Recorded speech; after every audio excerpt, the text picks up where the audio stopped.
पखाल दिवस को नियारा ढंगरे पालिले हिमांशु। आज विश्व पखाल दिवस रे युवा संगठक हिमांशु कुमार महांती नियारा कार्यक्रम। यह पखाल सहित 24 प्रकार व्यंजन परसा जाइथिला।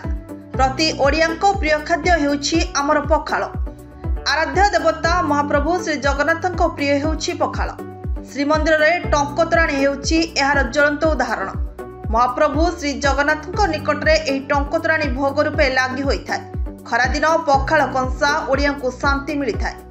ओडियांकर एही प्रिय खाद्य को विश्वर कोण अनुकोण रे परिचित करने को प्रतिवर्ष मार्च 20 तारिख में पखाल करा जाइथाय विश्व पखाल दिवस।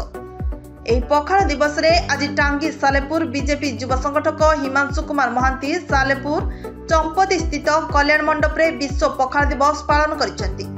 दही पखाल सांगकु साग भजा बड़ी चूरा खट्टा आलू चटनी माछ भजा आदि 24 प्रकार खाद्य परसा जाइथिला। टांगी सालेपुर अंचल 1000 रु ऊर्ध्व लोक मंडप रे पहुंची हिमांशु सह पखाल दिवस मजा नैथिले।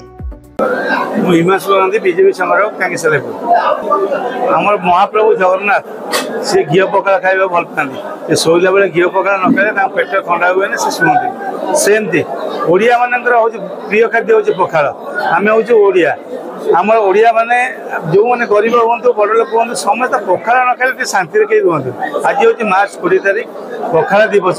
से पखाल दिवस को आम पालन करने सालेपुर निर्वाचन समस्त गुरुजन और माँ मौसी मैंने एकत्रित हो समस्त सांग पखाल खाइबू एवं ये दिन आम चिरस्मरणीय करूँ।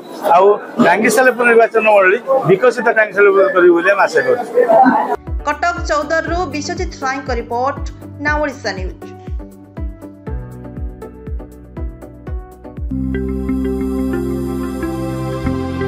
लेटेस्ट न्यूज अपडेट पाई www.nowodisha.com को लॉगिन करंतु।